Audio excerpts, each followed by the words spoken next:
Snake, in the natural world, there's no such thing as boundless slaughter. There's always an end to it. But you are different. What are you trying to say?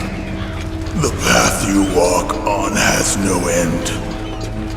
Each step you take is paved with the corpses of your enemies. Their souls will haunt you forever. You shall have no peace. Hear me, Snake. My spirit will be watching you.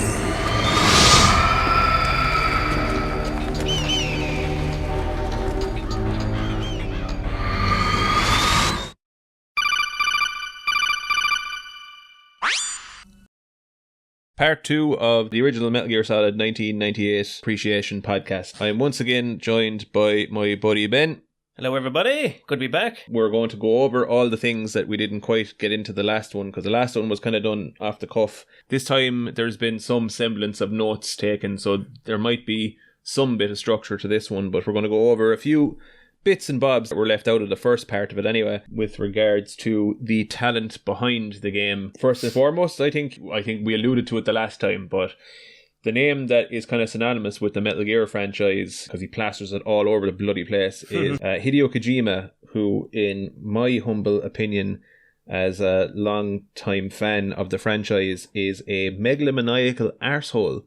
Games are a collaborative effort with loads of people involved in the production. So from the ground up, you've got so many different moving parts. And you kind of get the same thing with regards to directors of movies and stuff. Like, Tarantino has, his kind of cult of personality that surrounds him too. And he's got his fans and his detractors. But kind of been the way it's been for as long as I can remember with regards to film. But when it comes to the world of video games, it seems that Hideo Kojima is kind of the only name that is associated with his franchise to the extent that he is. Like, you don't ever hear of anyone Well, when you refer to yourself as God in your own game, it's any wonder there's a cult of personality around him, like. Yeah, hang on there Christ. now. I think the old dog wants to get in. Better let him in or he'll scratch the door. Oh, the little boy. Oh, the little man. Hello, boy. Come here, lad. Sorry, dear listener, we've been joined by my Jack Russell puppy. Special guest appearance. Yep. So, Hello, Licky. yeah, so in any case, I can't remember was it Metal Gear Solid Peace Walker, where I think there's an audio file that you can find somewhere. Of Kazura. Of what? Kazura Miller. Oh, yeah. I think it's either that or 5 anyway, where you collect a few and he refers to him as God. Yes, Kojima is God. Yeah, I mean, Jesus Christ, Kojima is a common last name in Japan. Kaz. It's just funny how, I'm part Japanese and Cecile's middle name is so close to Kojima. It feels like destiny unfolding. You think so? Oui. That's a beautiful name you have. Cecile Cosima Caminades.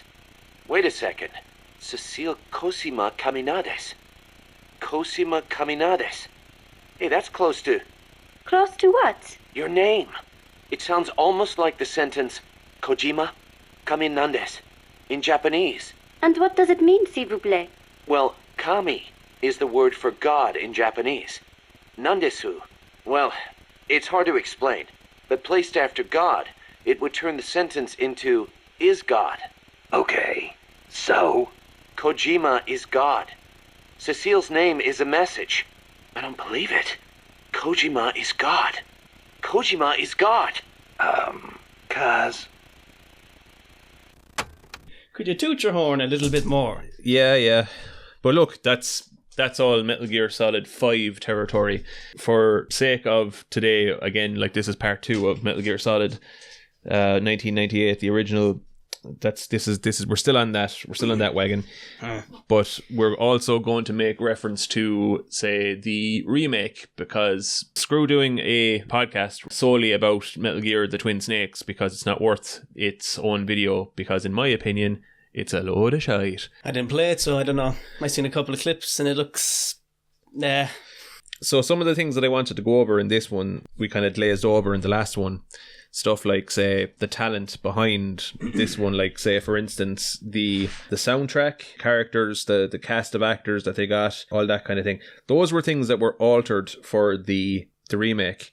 And it's kind of like why I don't really like remakes with regards to video games. Like, nowadays, with video games, everything seems to be a bloody remake. And we're getting remakes of games that don't need remakes. The thing is, there's most masquerading as a remake, but it's a remaster. And even then, it's just like nothing. Well, no, there is a distinction between like remasters and remakes. Like a remaster is supposedly what the Master Collection should have been, where it's the same games. We've given them a couple of quality of life improvements, like say a better frame rate and better resolution. And a remake should be from the ground up. We've rebuilt the entire game with a new engine and added a few new gameplay features and maybe even aspects to the story. Like maybe we've elaborated on certain bits. Like, how dare you expect effort from these things? Yeah, like say, they did the remake there of Resident Evil 4. Like they expanded a lot of that. Like there's side quests and stuff in that now where there wasn't originally.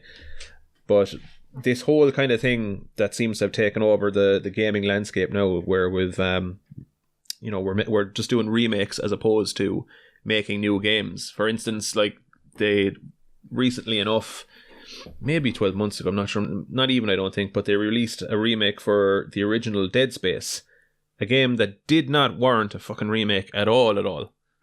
I've played both of them, and in my opinion, the original is the better experience. There's just something about it, like say, the alterations that they've made to the new one, I don't think it improves the experience enough to warrant having made it in the first place.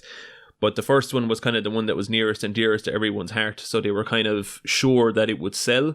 And sell it did, but they weren't going to just, chance making another game and maybe risk it being a flop. So they're playing it safe now a lot of the time, going back to the original game in any of these franchises and remaking them. And there's a remake of Metal Gear Solid 3 in the works as well. Another game that does not warrant a fucking remake. I mean... The thing is with the HD collection is supposedly what the remastered of the trilogy, but then they're also remaking the third one as well. So it's a bit of a bundle of a mess kind of there going on. Yeah. But in any case, just to stick to the topic at hand, say with the Twin Snakes, the reason I don't rate that is because they changed a lot of the aspects that made the original game brilliant. Like the soundtrack isn't the same. So you've got some other soundtrack that I don't know, like a very generic kind of electronic sounding soundtrack. They re-recorded everyone's dialogue, so they have, for the most part, in fairness, gotten the original cast back together. However, the performance given by each member of the cast is inferior to the performance given for the original. And apparently, this is what I've read now, I don't know how much truth there is to it, but apparently they were unable to reuse the original recordings of the dialogue from 1998 for the original game, because supposedly whatever way hardware evolved, the audio hardware evolved, apparently once you had like the HD sound and stuff, you could hear stuff that was going on outside the recording studio in 1998, and it was picking up all this noise. Now look, I'm only kind of speculating because the only thing I know about sound editing is how to remove noise from a podcast in Audacity. Admittedly, this is an argument from ignorance, but it doesn't seem like a huge leap to think that any kind of noise that might have appeared in the background could surely have been removed by a sound engineer or something. Like I just can't get my head around the idea that audio wasn't usable again, because the performance given in the first game in 1998 is absolutely unbelievable. Every single character in it just knock it out of the fucking park. Like, say, David Hayter's iconic performance as Solid Snake, the main man. You got Cam Clark as Liquid Snake, Colonel Campbell, Paul Eiding? Paul Eiding? Yeah. But do you know who else plays Naomi Hunter in it? The genetics specialist is Jennifer Hale, and she's quite a big deal with regards to video game voice actors. She is the voice of the female Shepard in Mass Effect. Is that her? That's her. I didn't know That's that. Jennifer Hale. She's quite prolific in the industry. She appears here, there, and everywhere. She's one of those. Yeah. One thing that I noticed as well with regards to the voice acting with the franchise, everyone starts out in the first Metal Gear and they sound the way that they sound. But as the series progresses, everyone changes a small little bit. Like, everyone kind of changes the performance that they're given. And I don't know, is that down to age or what is it? But Snake sounds very distinctly... Metal Gear 1 Snake sounds very different to Metal Gear 2 Snake and Metal Gear 3 Snake and Metal Gear 4. So, well, 2 and 3 they're closer. But after the fact, after you get past Metal Gear 1, he kind of gets a little bit more cartoonish. More so as it goes on. By the time you get to Metal Gear Solid 4... like, tries to put on the old man voice. Well, not even that, but like, say, that's when they started to associate certain phrases with him and stuff. Like, now granted, it started in 2, but I think the whole thing kind of becomes a little bit kind of self-referential with regards to, he comes out with the kept you waiting, huh, and all that kind of stuff. Yeah. It kind of, a little bit of a cartoony quality kind of seeps in there, I find. And furthermore, with Naomi Hunter in the first game, when she reprises her role as Naomi Hunter in Metal Gear Solid 4, like, she has a kind of an English accent in the first game, which is just completely gone by the time you get to 4. Now she's just... She got all that sorted out. Yeah, there's no more tan left in her. That's it, yeah. Oh, she's all tanned out. But what was I going to say? Voice acting, yeah. Some other honourable mentions: Greg Eagles as Grey Fox, Patrick Zimmerman as Ocelot, and Debbie Mae West, is it? I think is her name. She plays Meryl anyways, but yeah. Anyway, a great look. That's a little bit about the voice actors and my 2 cents on that. But fucking soundtrack to that first game is absolutely amazing. We referenced it a small bit last time with regards to The Best Is Yet to Come. Since then, like I said, my memory's gone to shit. Once upon a time, I had an encyclopedic memory with regards to everything Metal Gear. But I even had to second guess myself as to, that song is sang in Irish, isn't it? And it's like, it is, yeah. But one thing, dear listener, anyone out there who is particularly young, watch out for this. But the older you get, the more you find when you try to recall something that your memory has in fact distorted. And you will swear that something that you remember occurred one way. But then if you have some means of cross-referencing against something else, maybe an account from someone else or whatever it may be, you might find that the way you remember something isn't in fact the way it happened at all. So I find myself, even though I'm often sure of stuff, I kind of go, is that right?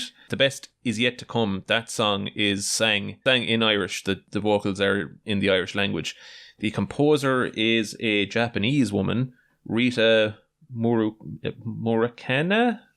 I'm not going to correct that. That sounds right. Yeah, like, look, forgive me now, I might be butchering those names, but sure, look. And the vocalist in that tune, the opening tune and the closing tune, The Best Is Yet to Come, is a woman by the name of Aoife Ní Farah. Yeah. So there you go. Composed by a Japanese woman, sang in the Irish language by what looks like an Irish woman, but it certainly has an Irish name anyway. So there you go. There's our little claim to fame, our involvement in the whole Metal Gear thing. Yeah, so look, just to get back to the Twin Snakes there again, I think I have added the cover of the Twin Snakes to the thumbnail of this just to make a little bit of reference to it because, it exists, but I wouldn't rate it. And I hear some people out there and they kind of say, oh yeah, look, sure, just play the Twin Snakes. It's not nearly as dated as the original Metal Gear. You would be getting the inferior experience. And I think that's there is absolutely no comparison between the performances given by the voice cast, and I've decided I'm going to add a few video elements to this part 2 episode. Yeah. So I'm going to throw in, for anyone who's watching this, you can you can actually hear it because this is just all audio we're talking about anyway. So I am going to add a little section of dialogue from the Twin Snakes, and we're going to compare it to a little bit of dialogue from the original 1998 game. And in the comments, tell me which you prefer, because, Christ, I think they're just chalk and cheese. So here's some dialogue taken from a codec call from the remake, The Twin Snakes. Yes, he should have been killed, but he's still alive. What? It happened before I joined Foxhound's medical staff. They were using a soldier for their gene therapy experiments. I never heard that. It happened right after you retired. My predecessor, Dr. Clark, was in charge. Dr. Clark? Yes. He started the gene therapy project. And where is he now? He was killed in an explosion in his lab 2 years ago. So what about this soldier?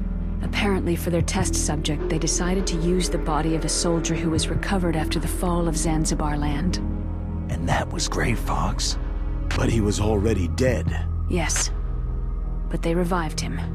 They fitted him with a prototype exoskeleton and kept him drugged for 4 years while they experimented on him like a plaything. Today's genome soldiers were born from those experiments. That's the sickest thing I've ever heard. They used him to test all sorts of gene therapy techniques. Naomi, why didn't you tell us about this sooner? Because it's confidential information. Is that the only reason? And here is the same piece of dialogue taken from the same codec call in the original. No. He should have died, but he didn't. What? It happened before I joined Foxhound's medical staff. They were using a soldier for their gene therapy experiments. I never heard that.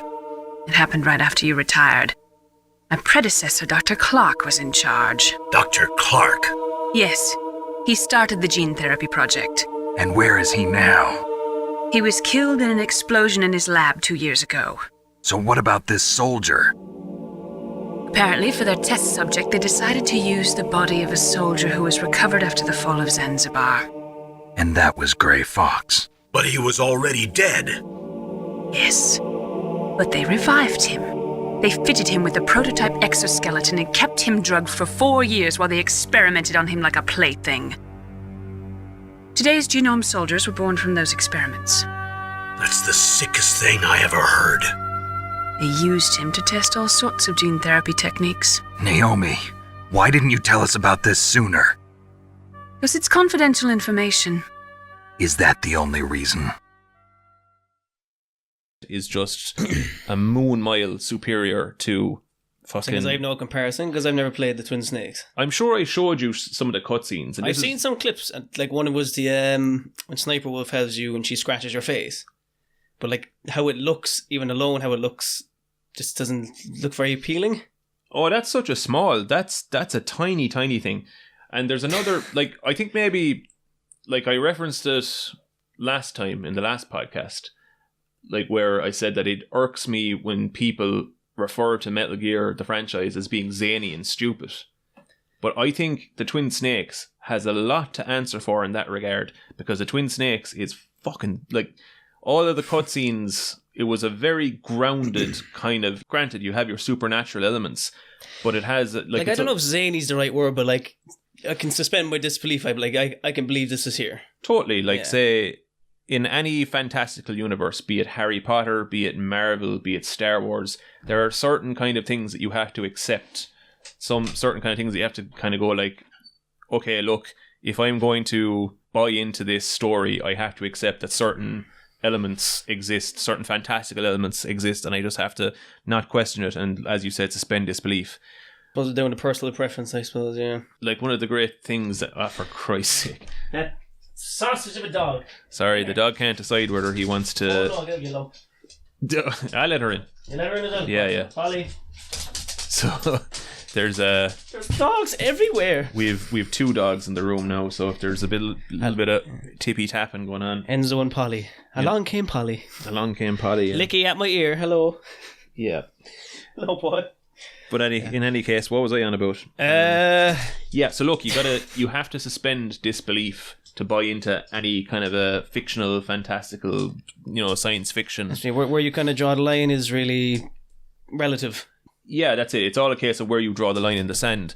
However, with regards to something now like the Twin Snakes, I thought like the Twin Snakes actually makes a fucking joke out of the whole thing. Like the first game is very much grounded and it takes itself very serious, whereas the Twin Snakes is definitely like, it's not to be taken. It's the same story, the same characters, the same everything. Well, like you said, I think it came out in 2005, is it? 2004, I think that was released, because they built it with the same engine as Metal Gear Solid 2. Well, like so you said in the point you made earlier there now, I'm assuming it came out after MGS2. Yes. So you're talking about like Snake's voice, maybe more cartoony? Yeah. Does that kind of lend into the twin snakes? Oh, yeah. Of course. Everyone's performance that they give in the voice or the voice acting in Metal Gear Solid Twin Snakes is inferior, cartoonish. You know, I don't want to be slating it too hard, but it is definitely the inferior experience. Anyone that tells you that it's, you know, the way to experience the first game, they should be bet within an inch of their life. Nursed back to health. Have you got a belt? And then bet again. Take it off and whack him. Yeah, like, it seems to me that a lot of people are kind of like, you know, oh, the graphics look better. But at what fucking cost? I remember I really anticipated that game when it came out, and I bought a GameCube when I was...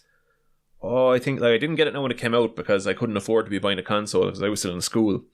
So just for sake of one game. But I remember I was over at, like, my sister lives in the UK, in London, and I was over there one summer and I managed to pick one up over there for relatively cheap, along with a copy of the Twin Snakes, the same copy that I still own to this day because it's still a Metal Gear game, so I own it for my collection because I am sad like that. But hey, there's nothing wrong with that at all. It's what you like. Yeah, look. First podcast now was like a little love tirade from yourself. Yeah, like that, you know? Yeah. Like, look, it means a lot to you. No one can take that away from you. I suppose. But in any case, I remember I bought it, and I remember I was expecting a 1-for-1 remake of the first game. Like, I thought the only difference was going to be graphics, and that was it. Like, just a graphical upgrade. And the horror when I played it first, and I found, like, okay, you've redone that perfect performance given by absolutely everyone, all the fucking voice cast. You've gotten rid of the soundtrack and replaced it with this generic shite. Furthermore, you have gone into cartoonish, outlandish territory with all the cutscenes. Like, at the time... Are the cutscenes, like, redone as well? Oh, yeah. I'm sure I showed you. Maybe I didn't. I don't know. I think I just blocked out the memory. Yeah, you're better... And all the better for it. Yeah, you're better off, but unfortunately, because we're doing this podcast, I have to open that wound now again. Yeah. Say the... He's shaking, dear listener. Yeah.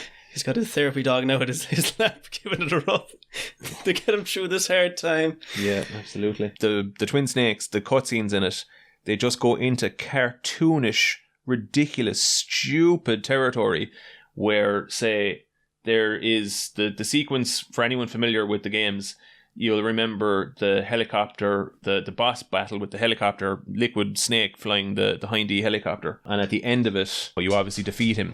But the cutscene that concludes the fight, there is a sequence where the Hindy fires a rocket at Snake. Snake backflips onto the rocket, surfs on the rocket, before returning fire with his own rocket launcher, blowing up the fucking... I can't tell if you're taking a piss. I wish I was. I wish I was taking the piss. He goes missile surfing. He goes... Yeah, I swear to Christ. I've never showed you this. No. I gotta see that now later after this. Oh, Jesus Christ. I was sure I showed you the fucking... If you did, it's blocked out of memory. Because I have nothing about this game at all. Yeah, okay. Speaking of which, will we get back to the original one soon enough? Yeah, we will, alright. But like I said, I'm going to put some video elements into this. So for anyone who is watching this as opposed to listening to it, you can, if you're unaware of what I'm talking about, I'm going to put it on screen, maybe without any sound, just so as you can just see the absolute fucking shit show. Oh, mother of God. I gotta watch that later. Jesus. Like, look, the Twin Snakes, it's fine if you want to experience it, but if you want to experience the definitive version of Metal Gear Solid, for the love of God, play the 1998 PS1 version. Anyone that says the Twin Snakes is the way to go, I think needs their fucking head examined anyway. So, on that note... The lobotomized giving advice. Yeah, absolutely. I don't think so. Like, there's so many, like, all the cutscenes are so... Do you know the bit where you fight where Grey Fox shows up first? Yeah. Yeah, Grey Fox, when he shows up, he decides to leap into the air. Or sorry, there's a battle between him and Snake first, where he's swinging the sword at Snake and they're dancing around, and eventually, like, Snake has the gun to Grey Fox's face, and Grey Fox has the sword to his throat. And at some point during the fight, Grey Fox he leaps up to the ceiling, moving at lightning fast speed, cutting the ceiling apart, proceeds to backflip in mid-air and start kicking sections of the ceiling at Snake. And Snake in slow motion is diving over them. Or that game was made at a time when the Matrix trilogy was was a big deal. So I think bullet time, slow motion, all these crazy stunts were kind of... I know he's kind of mad for those kind of movie references, but that's a bit on the nose, I think. Well, Kojima, he actually wasn't responsible for the twin snakes. He handed it off to some other guy. Some other guy, he just told the other guy to do whatever he wanted with it. And this was the end result. But if you wanted to play the game and enjoy it and experience it for what it is, a parody of the first game, sure, fine. But don't let anyone tell you that it's a replacement for the original, because it is not. Tonally speaking, it is more consistent with Metal Gear Solid 4 than any other game in the franchise, because Metal Gear Solid 4 gets into circus territory as well, but we'll get to that when we get to that, dear listener. By God Almighty. Yeah. There's a lot to be said about that, but not now. We'll get to that eventually. Yeah, so to put a fine point on it, the Twin Snakes is shite. Why is the Twin Snakes shite? Because they re-recorded the voice cast, and the new performance is a bit fucking shit. The soundtrack, the amazing soundtrack from the first game, gone. And you've got stupid cartoony cutscenes that just make a joke of the entire experience, the entire story. Like I said, there's going to be a video component to this, so I will put a little bit of a side-by-side comparison or something to that effect. Snake surfing. Snake missile surfing, yeah. We'll get that in the video now. Absolutely stupid. Once you fight Metal Gear, the bipedal tank from which the series gets its name, at one point, Snake runs over to Metal Gear, dives at it with a big kick, only to bounce off of it. This machine career fucking soldier, for some reason decided, okay, I'm going to expend my energy kicking this massive robot in the hopes that it'll do what exactly. You never know. And after the death of Grey Fox, he picks up his sword and faces down the Metal Gear with the fucking sword. And it's just, I did not realise they stripped it down and built it up so shite. Oh, Christ above. I'm so used to kind of seeing remaster remakes that essentially are just the same game but a coat of paint. Yeah. You see something actually stripped down but then built up worse than its predecessor. Yeah. Like that, to that degree. Good Lord above. Yeah. The Twin Snakes, I reckon I wouldn't mind streaming it just to rip the piss out of it. So if anyone would be interested in a stream, let me know. I'd be out that day anyway. Yeah. But that'd be, I don't know, I think that'd be gas, because I would just be ripping the fucking thing to shreds. Oh, people love to see that. Yeah, it seems that way. It seems people, anytime I've ever been on Ducky's podcast, and he's often mentioned times where we used to live together, and I used to lose the plot at video games when I was younger, from a lot of pent-up anger from other things, but, the game would be the straw that'd break the camel's back. I find once you're often filled with rage about anything, say it's the small things then that set you off. You might have, 10 tragedies knocking around in the background, but say... It's like that Bukowski poem, The Shoelace, where it's like a man can deal with shit like death and stuff, but it's the accumulation of little madnesses that drives him over the edge. Yeah, death by 1,000 cuts. That's it. Say when you get up in the morning and there's no milk there for the tea, that's the thing that'll make you fucking snap. That's it, yeah.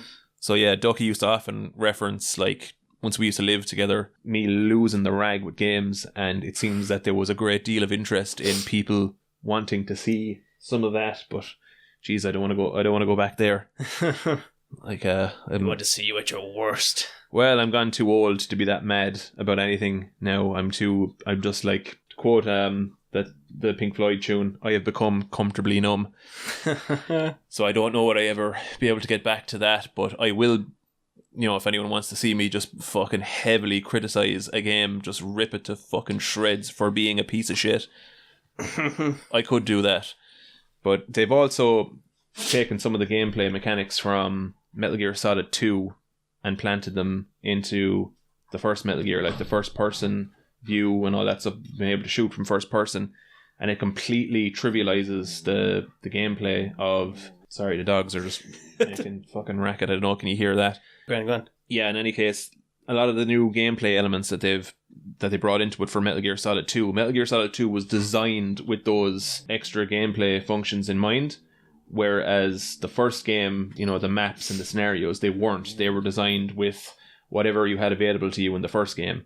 So now, like, you can walk into an area, and because you can shoot from first-person view perspective, you can just kind of from the corner of the room take out everyone in first-person view and just waltz your way through. Any of the cameras, you can shoot them now, so they're not an issue. You can just trivialize the entire affair because the game was not designed around those gameplay features.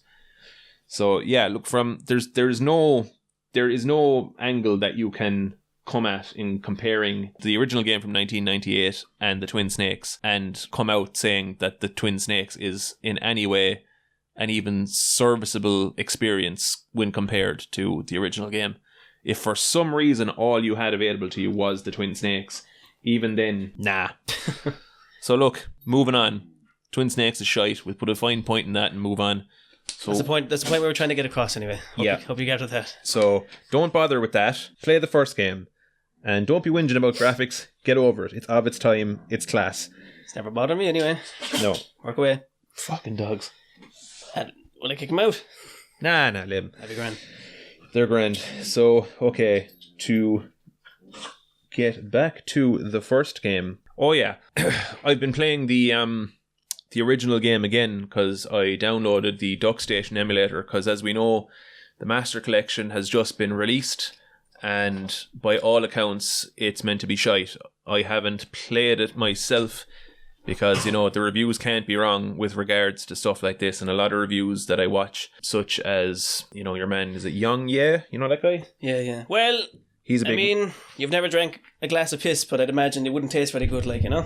Yeah, correct. Get out of my ear! Fucking sausage of a dog. Go on, continue. Yeah. Any reviewer that I trust has indicated that the game has just been a blatant cash grab and a very poor effort by Konami to bring the games up to standard. I wouldn't recommend anyone pay money for it because fuck that noise. I mean, if you want to charge 60 quid for 20-year-old games again, at least put in some bit of effort. The thing is, you had it on the screen there a while ago and it actually looked really great. And the screenshot they're using on the Game Pass, it looks worse than its original.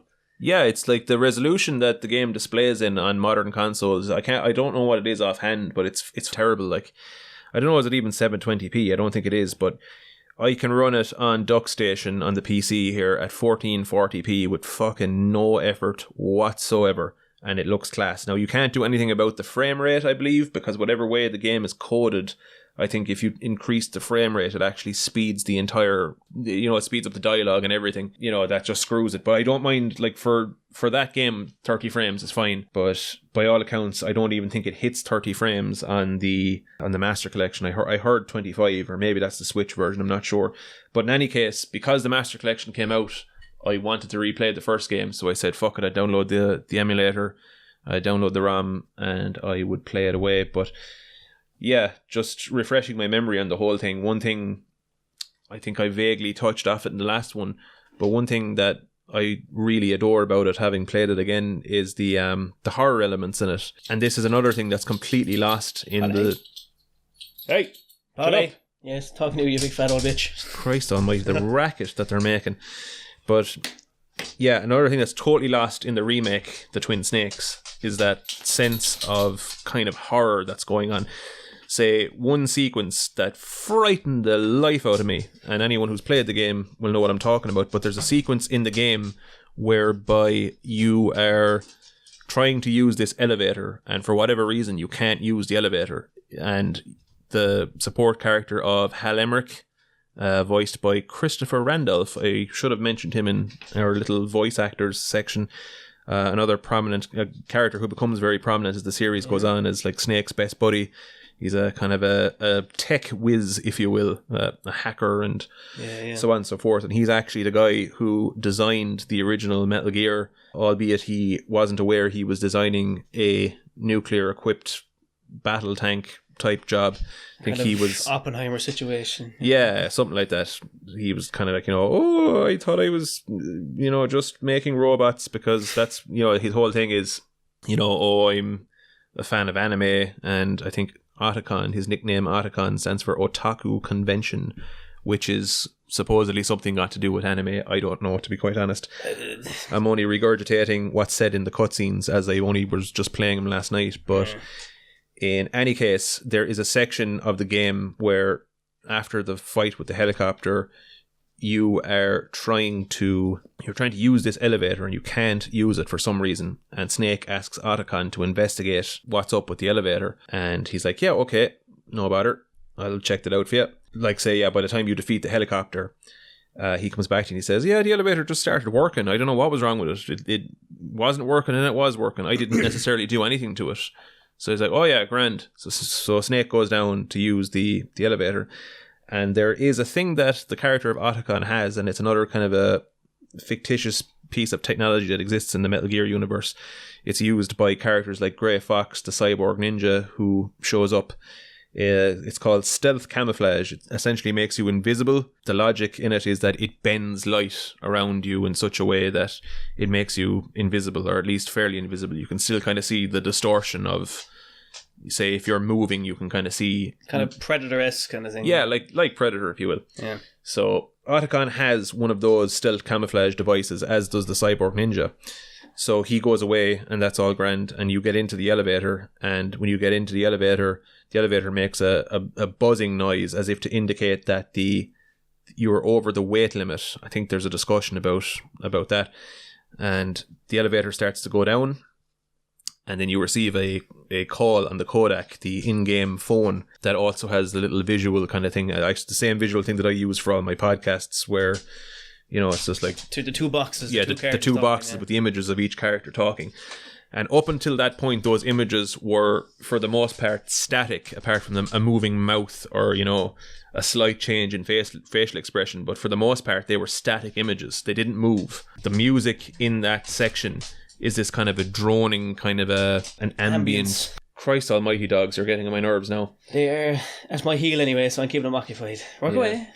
Yeah, there's no point in throwing them out either, because they'll just be scratching the fucking door then. But in any case, there's a kind of a droning kind of a sound, like this I'm talking about, like even outside of the actual bits that'll fucking frighten the shit out of you. There's just this tone and this ambience in the game that's so fucking creepy, almost kind of like Silent Hill in a way.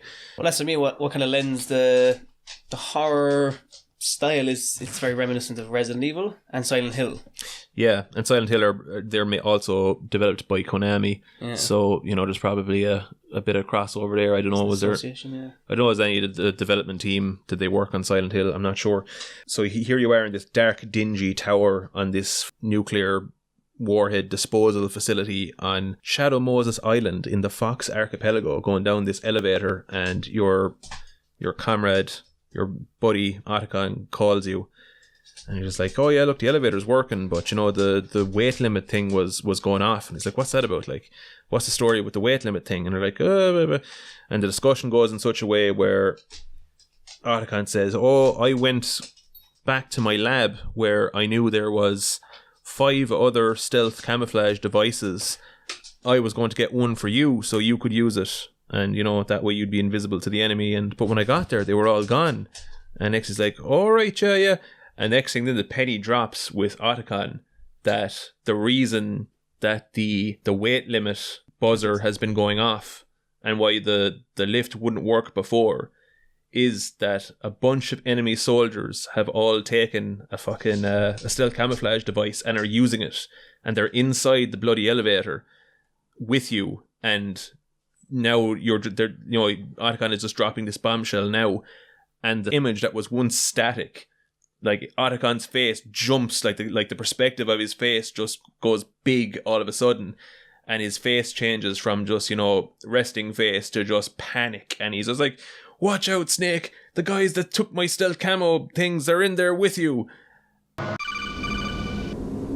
Snake, there's something I forgot to tell you before. What? There were 5 stealth camouflage prototypes in my lab. Yeah, so? If you take out the one I'm wearing, that leaves 4. Hey, this isn't first grade math class. I thought I'd get one for you. So I went back to the lab and... Yeah? The 4 suits were missing. Also, about the elevator that I checked out, it's really strange. It was like someone was intentionally holding it. When you were riding on it, did the weight limit warning go off? That's another thing that bothered me about it. The warning went off, and I know I couldn't be over the limit. How much do you weigh? About 135, but that elevator had a weight limit of 650 pounds. It would take at least 5 people to go over that limit. Look out, Snake! The guys who stole my stealth prototypes are in there with you! And fuck me, I remember when I was a young fella, I leapt out of the seat because, like, when you're so used to anything, it's a technique used in horror movies where you kind of get the audience used to seeing something a certain way, and then just out of the blue you change it. Like, say, maybe you have a back and forth between two characters, a kind of okay, we're going from one character to another character, say just medium close up, and then all of a sudden you go back to one character and there's a big monster over their shoulder or something. Next thing you all go, ah! Because the expectation that you create in the viewer's head is that, okay, we've been jumping from one perspective to another back and forth, and the expectation is that it'll be the same. And that's the same expectation. Now you're on the codec and you kind of think, okay, well, whatever happens or doesn't, this thing always stays the same. But now all of a sudden it hasn't. And this guy, you're just seeing a close-up of his big panicked face screaming at you. And then it jumps back to the in-game the in-game thing inside the elevator, and these invisible soldiers in the lift with you were like, too late, Snake, now die! And you have to fucking sort them out. And look, they're easily dealt with, but it just takes the player by surprise. Like, it's a nice little thing. Yeah, just the scenario is that the only time they do that not forced perspective, but they do a kind of change of the PNG or the image? Yes, that's the only substantial change in it. Like, say, sometimes I remember it even used to creep me out a small bit where you used to see, like, when Snake is shouting in his dialogue and you see, like, his mouth opens wider, where, like, for the most part just his lips are barely moving. Mm-hmm. Even when I was young for that, it used to creep me out even a small bit. Just kind of like any kind of change to that image that is for the most part just like a static image, I found to be unsettling. And that coupled with kind of just the melancholy feeling of being on that, cold, dark, dank, dark fucking island in the middle of Alaska, that archipelago, and the Alaskan fucking the shite sea. hole. Yeah, so in any case, horror elements, just wanted to touch off of those because, like I said, that frightened the shit out of me. Again, that scene doesn't land the same way in the Twin Snakes. It's just like it's a Twin Snake. I wouldn't say scared me, was certainly kind of got across a horror element was the first time you find Grey Fox. Yeah, that's another one. The camera pan down the hall and the blood splatters and all that was just like, oh Jesus, what's going on here? Yeah, and that sound. I'll drop that sound into the video so everyone knows what we're talking about. Yeah. But there's a sound that's being made by this cyborg ninja, and it's just this fucking I don't even know how you describe it. It's some kind of it sounds fucking spooky anyways. Let's just chuck it in there anyway and you give it a listen. Yeah. So, like, you walk into this corridor and the cyborg ninja has arrived before you, and he's after butchering, I don't know, maybe 10 soldiers, and they're all kind of strewn about the place in various bits of dismemberment, and then you got to go in and play some music, as it were, and fight this guy, the Grey Fox. Here's another character that we didn't really give much of a mention to. Looks like they were in the cut first part. by some type of cyborg blade. ninja Grey Fox, who turns out to be a returning character from the original 2 Metal Gear games from the MSX. He is the resuscitated corpse of Snake's friend Frank Yeager, who was a boss character in Metal Gear 2, who Snake fought on a minefield and who you believed dead at this time. Snake refers to him in the dialogue in this game as one of his only friends. One of the, like, because Snake, he's kind of the gruff character he is, like, he's awful lonely. A very lonely man. And I think he only ever referred to 2 people who he ever thought of as friends, being Roy Campbell, your commanding officer, and Grey Fox, or Frank Yeager, as his actual name is. Grey Fox, he's the guy that cuts the hand off of Ocelot after the first boss fight. There's much mystique around the character, but he is, a kind of an unknown quantity. He's referenced early on in the game by a pair of soldiers hanging around, And they're kind of going, oh, that lunatic is on the loose. He's killed 3 people already. And up until that point, you're like, who are they talking about? Are they talking about me? But it's like, oh, no, they were cut with some type of blade. So then it's, okay, that wasn't you, as you don't have a blade as such. You know, Snake is much more of a fan of his guns. He's not really a blade wielding kind of a chap. I'm not really a sword kind of guy. It all becomes crystal clear when he shows up at the end of the fight with Revolver Ocelot and the hand gets cut off of Ocelot, and that creates, like, they go somewhere with that in the next game, which is kind of also contributes to Metal Gear kind of getting a little bit insane, but we'll get to that when we get to that. Mm-hmm. The whole Grey Fox sequence, that was scary as shit, alright, when I was playing it first when I was 10 years of age. That boss fight, then he shows up and he is heavily implying to Snake that he knows Snake from before, and Snake is like, who the fuck is this guy? I mean, I'm fairly sure I'd remember a cyborg ninja. So only I don't know you, pal. I never met you in my life. He's saying to, he's constantly asking Snake, does he remember him? And he's going on about, say, oh, I remember that punch, and just like old times, I remember this pain. And he insists on fighting Snake hand to hand, can't use weapons against him for the most part. You can throw traffic grenades and fuck up his electronics and then shoot him a small bit, but that's kind of a bit dirty. So the way to beat him is hand to hand anyway. But after the fight I forgot about that, yeah. Yeah. Dirty bastard. Kind of a lot of the kind of spookiness kind of surrounds that character as well, because he's clearly like this reanimated fucking corpse in a cybernetic body, and he, like, after you defeat him, he drops the bombshell and reveals who he actually is, Grey Fox from the original 2 Metal Gear games on the MSX. He then starts to go into a spasm where he starts banging his head off the ground, saying that he's losing himself and crying out for his medicine before tearing off into the night, screaming like a fucking lunatic. So, as you do, yeah. Yeah. Then, Snake gets on the blower onto the codec and he's like, what's the story? Like, this guy is Grey Fox.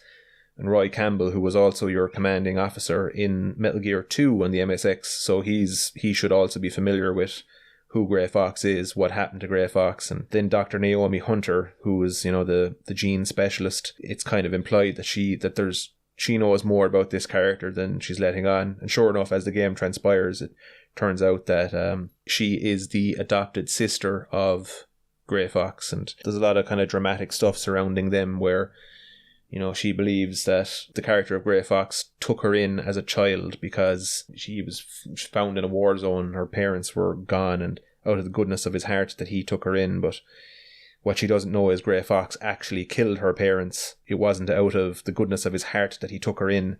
It was out of guilt for basically rendering her parentless, a parentless child, rendering her an orphan, as it were. Fox, why? What do you want from me? I am a prisoner of death. Only you can free me. Fox, stay out of this. What about Naomi? She's hell-bent on taking revenge for you. Naomi? You're the only one who can stop her. No, I can't. Why? Because I'm the one who killed her parents.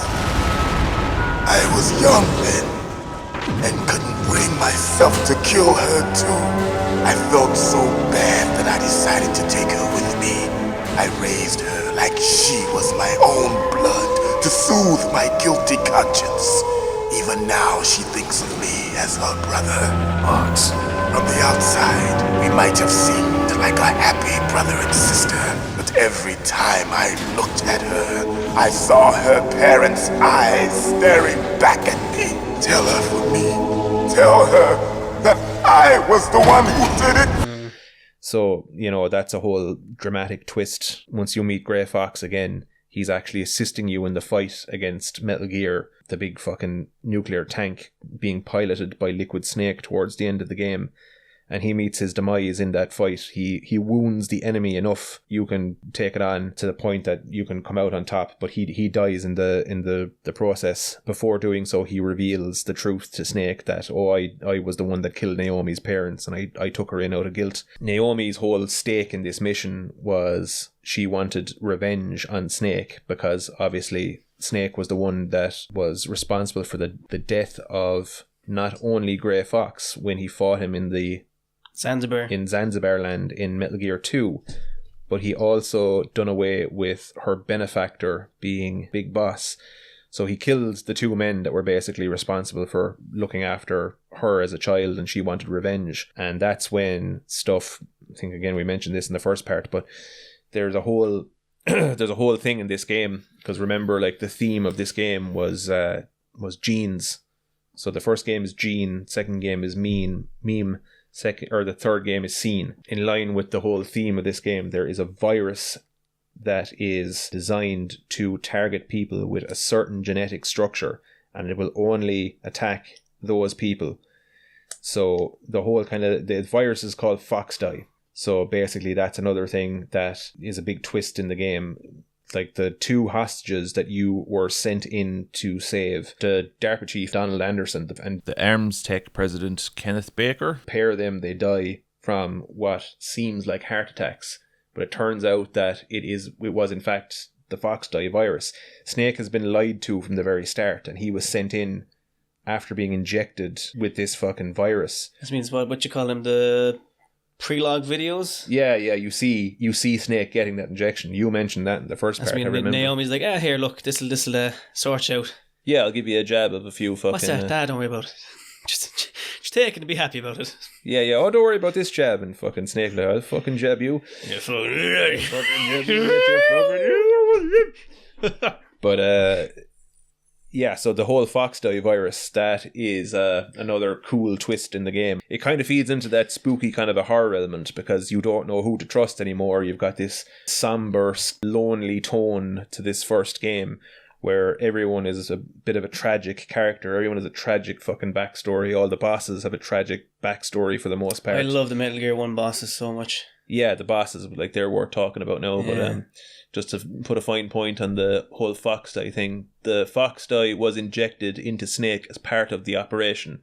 The whole thing was the government wanted to retrieve Metal Gear without having to... they didn't want Snake to have to destroy it necessarily. They wanted Snake to go in there with this virus in him, and the virus was going to spread and attack anyone with a certain genetic code. So basically all the terrorists who were causing this issue, they were going to be blotted out by this virus. And Snake doesn't know, was the virus also designed to kill him?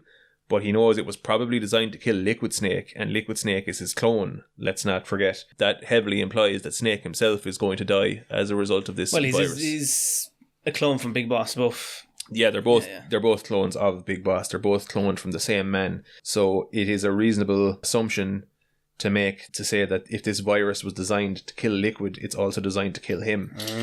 So that feeds into the whole thing as well of like, oh shit, you've been lied to, you've been injected with a virus that's going to kill you from the very fucking start. You've already seen it doing in a few people. Another twist in the game is the DARPA chief who you encounter at the start of it turns out to be one of the members of Foxhound, Decoy Octopus, who essentially... Yeah, I might let them out there because they're fucking... I'll let them out. Come on, you... Bastards. Bastards. Out. Get the fuck out. And stay out. Take your bag. And your baggage. And fuck off. Right. Yep. Yeah, actually, I remember the first time I played that, like, Donald Anderson dies, so, you know, quote unquote. Then later in the game I found out that one of the bosses I thought I was going to fight was him. Which I thought was like a fun little twist. Yeah, that's it. Decoy Octopus, the master of disguise. Like, his whole thing was he drains the blood out of the body of some... And this is another one of the fantastical elements of Metal Gear. And then he can take on their appearance. And at one point in the game then, when Snake is captured and you're on the fucking torture bed and you either resist the torture or submit to it, say, inside that cell you see the body of the DARPA chief, but it's already heavily decomposed. And you only witnessed him die a few hours before that. So Snake is all like, what the fuck is going on there? And, you know, later on then, once you fight Vulcan Raven, upon defeating Vulcan Raven, that boss who's also class, we'll get onto the bosses next, like, upon fighting him, he drops the bombshell that fucking, no, that wasn't the DARPA chief. The DARPA chief was already dead because Revolver Ocelot killed him in, you know, in the course of interrogating him. He actually overstepped the mark and tortured him to the point that he died. And in order then to fool Snake, Decoy Octopus decided that he was going to take his appearance and try and find out whatever Snake knew. But little did Decoy Octopus know that Snake was injected with the FoxDie virus, and the FoxDie virus was designed to kill him and all the other members of Foxhound. So the guy that you witnessed die towards the start of the game wasn't who he was meant to be. And yeah, that's one of many twists. Twists and turns and twists and turns. Yeah, and like we mentioned, like the whole theme of genes for the first game, that's another thing that's heavily expressed via the whole FoxDie scenario and the virus that's designed to target people with certain genes. So yeah, anyway, the bosses. Do you want to say a bit about the bosses there? They're class. Well, like I think I mentioned there earlier now, this is, I think, the only one in the series that can actually make you empathize with them. Like, you actually get to interact with them. Like, I think going back now to the first part about how you mentioned how most games around the time are very rudimentary. Yeah. It's kind of very straightforward. You're the hero, there's a villain, you beat it, and it's over. Yeah. In this instance, you get to engage with them, both before and after the death. And, like, afterwards, even though they've pretty much been a pain in the balls, they can still draw out a bit of sympathy from you. Especially on Snake's part, where he kind of, employs a bit of honour in a kind of sense. He lets them die with a bit of dignity. Like with Psycho Mantis, his last request is for him to take the mask back onto his face. And he grants it, you know? That's it, yeah, because when Psycho Mantis has his mask on, it keeps other people's thoughts out of his head. And in his dying moments, he wants to be by himself. And he's a great character, man. Yeah, he's class. I like the whole kind of thing of, he gives you his tortured backstory when you defeat him. It says like how his own father hated him when he was, for being born, basically, because his mother died in childbirth with him. So his father always despised him. And then as he grew up and developed his psychic powers, he burned down his entire village, killing everyone, basically. But, he had kind of a bit like, I know, did you ever see the movie Carrie? No, I'm familiar with her powers and all that kind of thing, yeah. Girl with psychic powers and was brought up with like a shit home life, and then stuff came to a head and she fucking murders everyone because she can. Fair play. Imagine like being an angsty teenager, but you're also an angsty teenager with psychic fucking powers. You'd murder everyone. But that's essentially Psycho Mantis' backstory, and that's relayed to you after you defeat him. And so there's a nice little kind of a thing he even says to Snake, and it's kind of interesting. Like, I love how, say, Snake's whole thing is like, he's basically letting Mantis say his bit before he clocks out. And Mantis is all like, oh, you're just like us. It's like, oh no, you're worse. Hang on, no, he's worse. And then, we kind of get to that in, as we get to the end of the game, and Liquid reveals that, you're a clone of the greatest soldier who's ever lived. So, you're basically an artificially made man created solely for the purpose of killing, of fucking murder, basically. And that's what you are. Whereas Mantis was kind of like a victim of his own circumstances, really. He didn't really ask for any of it. Like, he happened to be born with these psychic powers, happened to have a father who hated him, so on and so forth. But what was it now? He got to view kind of humanity through the mind, and Sniper Wolf viewed it through her scoped rifle.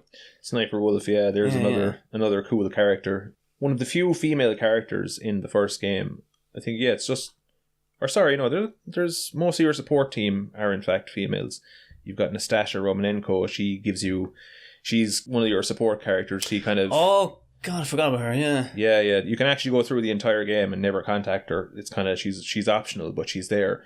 She fleshes out the whole military-industrial complex aspect of the game, and she tells you about nuclear warheads and all that kind of jazz and everything going on with... What's going on in the world? What's going on with the whole military and all what are they doing? All the fuckery that's going on there, and how much money the world spends on their militaries, and how insane it all is. Like, even poor countries spending all this money on weapons to wipe out the opposition and blah-de-blah-de-blah-de-blah. And that was in 1998. All in 1998. It's only gotten worse now. You have her, you've got Naomi, you've got Meryl... Mei Ling, yeah. And so far as the boss characters are concerned, Sniper Wolf is the only female. She's a Kurd, she's from Kurdistan. She's Iraqi, yeah. And their wiki apparently she's from Iraq. Oh yeah? Yeah. Alright, well there you go. So I'm hoping right about that now, but I'm fairly certain anyway. Right, well in any case, she is female sniper, and she's also the love interest of Otacon, although another kind of a sad element in it is it would appear that Otacon has fallen in love with her, but she barely acknowledges him throughout the entire game. Like, once you fight her and you call Otacon and you ask him, like, okay, because you have to fight her with a sniper rifle, Snake asks, okay, where can I find ammo for the PSG-1? And Otacon's all like, I can't tell you. And in cutscenes and that, he's like, oh, she's a good person, Snake. Once the terrorists got here, they wanted to shoot all of the dogs because the place is like, there's a lot of wild wolf dogs around the place, and the terrorists apparently wanted to shoot them, and Sniper Wolf wouldn't have it because, her name, Sniper Wolf, she's kind of got this affinity for wolves and dogs and stuff. So he takes that as, oh, she's a good person, but there's kind of like a bit of Stockholm syndrome going on because Otacon was, up until that point, up until the point where you cross paths with him as a player, he was like a hostage, and he was basically being used to set up Metal Gear and so on and so forth, because he was the chief engineer of Metal Gear Rex. Just a bit of puppy love. Yeah, so there was this kind of an unrequited love thing going on. Like I said, she barely acknowledges him, but he has it in his head that he's in love with her. I think she does give him the handkerchief, doesn't she? And you get that off him. Yo, you're right. You're spot on there. Yeah. The romance wasn't reciprocated, but I think they were relatively on good terms, like. Oh yeah, like, she didn't hate him, like there wasn't, but she barely, when she's on screen, like say in the last section of the game where you've defeated her in the sniper battle and she's on the ground dying basically, she barely acknowledges Otacon at all. Yeah. And she's just talking to Snake about, again, this is where we kind of get into her backstory, and she was involved in like civil wars and stuff. And yeah, her lullabies were gunfire and all of that. All that jazz, yeah, that's it. And I think actually she might be maybe the best boss in the game, just death wise. I think that was done fantastically. I was born on the battlefield, raised on the battlefield. Gunfire, sirens, and screams. They were my lullabies. Hunted like dogs, day after day, driven from our ragged shelters. That was my life. The music and the howling of the wolves in the background. Yeah. It's brilliant. And you're in the snowfield, and yeah, she goes on to tell you then how she was, in fact, at some point saved from her circumstances by Big Boss, who basically you're the clone of, and now she kind of sees you. She calls him Saladin. Saladin, yeah. And I don't know what significance that has, because I don't know is he ever referenced by anyone else by that name in any of the Metal Gear lore, but in any case, that's what she knew him as. It's probably something to do with Middle Eastern, maybe? Yeah, Christ only knows. Yeah. She's lung shot, and there's a whole back and forth there. Otacon shows up, she requests, oh, get me my gun, the gun is part of me. She goes on to kind of say how she thought that her purpose in life was to kill people, but she was actually just waiting for someone to kill her. And then she turns to Snake then in her dying moment. She's like, oh, come on, hero, set me free. And Snake fucking shoots her in the head. And then the handkerchief that was given to Snake by Otacon, that was originally Sniper Wolf's, he covers her face with it then. And it's like, oh, I don't need a handkerchief. Otacon's like, why did you do that? Yeah. I don't have any more tears to shed. And I was like, crap, I was like, oh, Jesus. Yeah, but do you know what? It's like a fucking PS1 game all the way back then. It's a really powerful scene. And there's a lot of people who actually shed a bit of tear off it, and it's no surprise there. You've got loads of that, like the sequence where Meryl is shot by Sniper Wolf, and she's... Oh, God, yeah. This little pup, this greenhorn, thrown into the world, and she thought, Yeah, it's like, oh, I just wanted to be a soldier because, I wanted to be close to the memory of my dead father. They do play... the war is ugly. There's nothing glamorous about it. And the best is yet to come there as well. And it's used perfectly. Yeah. And she's just like... It's like she's not coming for me. She's using me as bait to lure you out. Like, the first game is such a sad, somber... there's levity in it as well. It's multi-layered, but... when it hits its emotional mark, it does it well. Yeah, and that's why fucking that Twin Snakes is a load of shit. Tonally speaking, Christ almighty. Did you not like it, no? It makes a cartoon of the entire fucking thing. Say, tone is everything. characters like Psycho Mantis and... Well, I think, like, going back now to that kind of zany argument, the fact that it can be so grounded as is and draw out such emotion, I think is what grounds it perfectly. Yeah. Like, I think it can get away with its sort of elements like that just because it's substituted with something perfect like that. You can very easily make a cartoon character out of someone like Psycho Mantis, but if your tone suggests that at least the story in which this is all taking place in takes this character serious, if how the character delivers his dialogue, how the character is portrayed on screen, how the music complements what's going on, the score and all that, if all of that works in tandem and gives you a serious kind of a tone. Snake, how do you like me? What the? Do you like me? Hold me, Snake. What's wrong? Oh, hurry, make love to me. Oh, Snake, I want you. Who's that? You don't like girls? You're going to take it seriously, but the Twin Snakes just makes some fucking mockery of the entire thing. So, yeah, Twin Snakes, once again, load of shit. You heard it here first. Yeah, you heard it here first.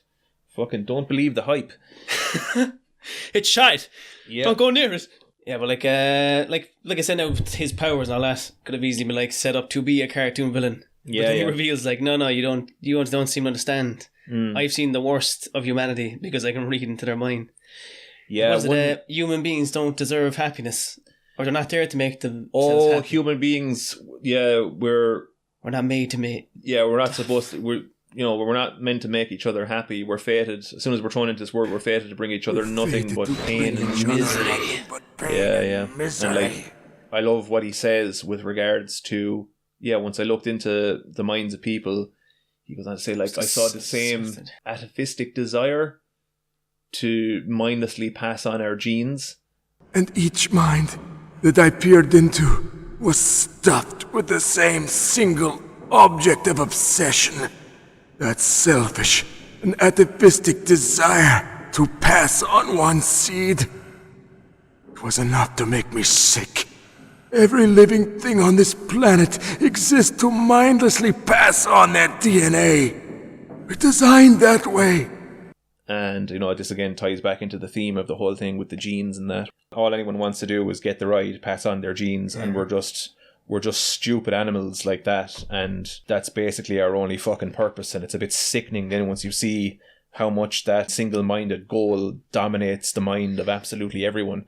And of course he becomes top of all of his trauma and all that already, becomes very cynical as a result. But completely fucking understandable then, like. That's it, you can relate to it. I mean, it is...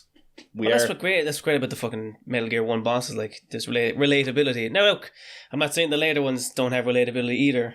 This one I think hits its mark very hard. I wasn't able to read the future. A strong man doesn't need to read the future. He makes his own. Where it's just like, yeah, look, this isn't just some blank villain for you to defeat and move on. Like, this is a human being with tragedy. Yeah. Like all the bosses, they're a proper character. In most video games, it's just you show up somewhere and out appears monster or robot or bad guy X, and then you beat them, and it's a little bit harder than your average piece of gameplay, and then you move on until you encounter the next one, and so on and so forth. The bosses in the first Metal Gear game are definitely like one of the best parts. It didn't make me feel accomplished anyway. It made me feel a bit miserable. Yeah, they'll all give you something to think about. Vulcan Raven, we haven't spoke about him at all yet. I get onto him now. He's got like North Alaskan Native American kind of design. Yeah, he's shaman, they refer to him as. I don't know what the fuck the name is. Yeah, he's basically an Alaskan shaman guy. Like, he's a big, huge giant of a man. Doesn't wear a top. No need for it. No, he has a raven tattooed on his head. And he seems to be all about just wanting to fight Snake because he's kind of like, almost like Kraven the Hunter or something, where he just kind of wants a good fight. Rejoice, Snake! Ours will be a glorious battle. This isn't glorious, it's just plain killing. Violence isn't a sport. Well, we'll see if there's iron in your words. and he's got all this kind of a spiritual mumbo jumbo, and he has this kind of a connection with all the ravens that are flying around the place, and the ravens from which he takes his name. Vulcan Raven. Well, the Vulcan is from the machine gun he uses. Yeah. And then Raven is Raven. Yeah, his weapon of choice is a giant minigun that I think when you speak to some of the supporting members... I think, yeah. Yeah, they tell you that gun was... I don't know, was it taken from something like a Harrier jet or... Something it's an Apache helicopter or something. It's not something that a human man is meant to run around. Tell me, what is your weapon of choice? Do you see that thing on the helicopter there? Yeah, take it off. What do you mean? I'll have that. His boss fight is, in terms of gameplay, is probably the most fun because it ties all of the elements of the game together. There's never been a stealth component to any of the boss fights up until that point. Where, say... Well, you fight him with a tank first, and then the second fight is more strategic. There's actually one thing the bosses do well is that you have to kind of think while you're fighting them. Well, the Psycho Mantis one is just, second controller. It's very an interesting kind of concept. It's meta, fourth wall breaking. Yeah. With Sniper Wolf, there's actually, it's not as straightforward as you get in there and bait her. There's preparation to be done. You get the Panzerdim? Pentazemin, yeah. To basically steady your hand, two-shooter. Pentazemin. That old drug, anyway. Yeah. Xanax. I think in the first game and the second game, they've got two different names for the yoke that keeps your hand steady anyway. Keeps your fucking hand steady, yeah. To blast away with the sniper. Yeah. Yeah, fuck, yeah, yeah. Look, you know. That's the one. Yeah. The Vulcan Raven fight is in the warehouse, I think. Yeah, you're in that big fucking icebox warehouse. Once you fight him just before you enter the underground hangar where Metal Gear is stored, and you can use stealth to your advantage because there's all these big containers inside the room where you fight him. You can use the element of surprise. You can lay down claymores. Yeah, the claymore mines. Yeah. You can do that. You can even fire Stinger missiles at him from a distance. You can't face him with a gun because he'll just fucking cut you in two with the minigun. So the pistol and the rifle, they're out of the question. But everything else, you can time the grenades. You can hurt him with them. You can use the remote control missile. You can use the Stinger. You can use the claymores, and you're basically having this kind of a cat and mouse game with him. As you're kind of running around and hiding from him. I fucking had great fun fighting him. But I think half the claymores I put down, I walked over and fucking blew myself up. Yeah, it's very... got a game over. It's very fucking easy to do that, alright. And again, once you defeat him, you get some more great dialogue. He's the one that drops the bombshell that the guy who you presumed was the DARPA chief was in fact Decoy Octopus. And he hints at the fact that you've been injected with the virus. He doesn't tell you outright, I don't believe. No, I think he hints at it. Who was it again that drops that bombshell? Is that a Liquid? I think it's probably Liquid. No. I think Liquid and Oslo have a discussion talking about the vaccine. Is that when you get the key cards that switch the colours? In the Metal Gear hangar, yeah. Yeah, probably something like that. I can't remember. But in any case, he tells you about Decoy Octopus, and then after that, in his dying moments, he also, before he's devoured by all the ravens, because he's like, oh yeah, and he knows this is going to happen. He's like, yeah, the ravens will devour my body and my spirit will carry on. And away, let you. Yeah, and as Snake is walking away from him, he's like, he delivers this really fucking cool dialogue where he's like, Snake, the road you walk has no ends. It'll be paved with the bodies of your enemies and blah blah blah. I'm paraphrasing now, but you really knocked it on the mark there anyway. Yeah. The bloody blah part anyway. Yeah. But he basically implies that once again, you are a fucking weapon created to murder people, and everywhere you go, you're going to leave a trail of bodies in your wake, and that's who you are, and that's why he's like do a kind of slow-mo walk. You just see the crows ate him. Yeah. It's class. I love it. It's absolutely savage. So, all these really well fleshed out characters who all have their own class backstory, who complement the theme of the game. Like, Christ above in heaven. What, effort. Imagine that. Perfect game. What an absolutely perfect game. It's a lovely game. You get down to the old Metal Gear hangar then anyway, and there's a bit of fuckery with the activation card and all that, but yeah. I think basically all the way up to that point, they're playing you. They want you to basically inadvertently activate. Like, because the whole thing was the two high-profile hostages were each meant to have a code that was necessary to activate Metal Gear. But because Ocelot killed the DARPA chief by accident, they were short one of the codes. They got the code from President Baker before he died from FoxDie, but they were short the DARPA chiefs. So the whole thing was, okay, if we can trick Snake into believing, because there was meant to be two methods to either activate or deactivate Metal Gear. The first method was with both of the activation codes. They couldn't go down that route because the DARPA chief was dead. And the second route was with the PAL activation keys, which it turns out is only one key that changes into 3 different shapes depending on whether the key is hot, cold, or room temperature. And that's its own kind of a... Oh God, I remember that. Yeah, lots of people give out about that having to do It with wasn't the a backtracking. massive bother, but it was just... Like, we got through just fine. I blasted through. Things stayed hot, cold, all the whole lot.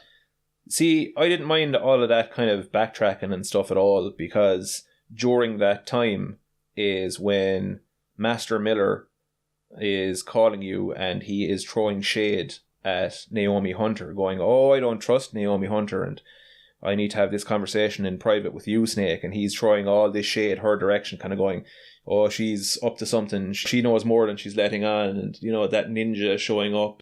Yeah, that's it. Master Miller is actually the one who puts it into your head about the whole virus thing. And I think he mentions FoxDie to Snake. It's during the backtracking with the card key to activate Metal Gear, or to deactivate Metal Gear, as Snake believes that the whole FoxDie thing is fleshed out. Mm. That's why I don't mind the backtracking at all, because you're getting a lot of very interesting story development. And that's the thing I like most about narratively driven video games, is the narrative, believe it or not. Good God. Lots of people were pissed off with that whole kind of thing, but sure enough. It didn't bother me too much at all. Yeah. Usually backtracking be pain in the hole, but like, whatever, once I got through it, I got through it. Yeah, I think I'm fairly biased though when it comes to this game. I don't think I'm willing to criticize it. Yeah, I'm not willing to criticize it at all, but when we get to the latter games in the series 4 and 5, oh, holy shit. That's when you'll see the fucking overly I cannot critical... wait for it. Ugh. Yeah, you're gonna... Oh, Jesus Christ. PJ's shaking in the seat. Just the mere thought of it. For the longest time, it was in the back of my head, is Kojima actually an insufferable arsehole? And that's when I knew for sure, yeah. Well, you see, fucking tosspot. From the get-go, from Metal Gear 1, you were going on about him, and I was like, do you know what? This fella's giving him a fairly hard time for a game that he really likes. I don't really see the kind of ego. Then we got to 4, then I saw it. Yeah.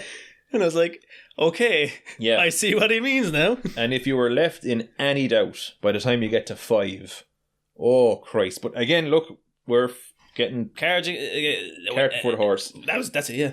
Or horse before the cart. Whatever. In any case, we're going to stick to the topic at hand. Yeah, so all of this fuckery is happening around this section of the game then towards the end of it. We're coming towards the end now. We're just basically like, yeah, okay, look, we're almost facing Metal Gear. And you get there anyways, and at this point, Naomi Hunter has been arrested because apparently it's like, oh, she's been sending messages to someone within the Alaskan base who turns out to be Grey Fox. Because if we all remember, she's the adopted sister to Grey Fox. Her involvement in this mission is solely to get revenge on Snake. So, like, well, yeah, they send you in under false pretenses with the FoxDie. Yeah. I think she reverse engineers it then for it to kill you as well. Well, the whole thing was like, it's believed Snake is like, oh, so she injected me as revenge, and then she gets in contact with you. She manages to break away and make contact with Snake, and she says, Snake, you know, I did get into this to get revenge on you, but you were injected with FoxDie as part of this mission. So basically, you were set up to die by the US government. Bastards. You were sent in there to spread that virus, kill all of the enemies, so that the government could retrieve this new technology intact and deal with the problem that way. The government never sent you in there with the intent that you would actually succeed at your mission. You were sent in there to spread this fucking virus, and that's it.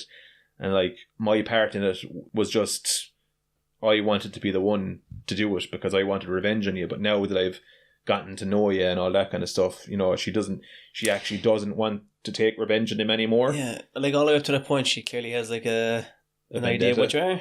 Like, I think the part where Meryl gets shot, she's kind of surprised by the idea that you're going out of your way to save her. Yeah, she kind of... putting doubt in her mind, you know? Yeah, she comes to see that he's not just this cold-blooded killer, that he's actually a fairly complex man, and he doesn't want to shed blood necessarily, and really all he wanted was to be left alone in Alaska with his sled dogs, but he was dragged back into this shit, and she kind of sees, look... And even he still speaks of Frank Yeager, Grey Fox, as a friend of his after everything that's happened. And she's like, he basically says, you know, at one point in the game, he's having a conversation with her about him. And she says, like, you know, oh yeah, we were at opposing sides of a conflict, but that didn't mean that we weren't friends.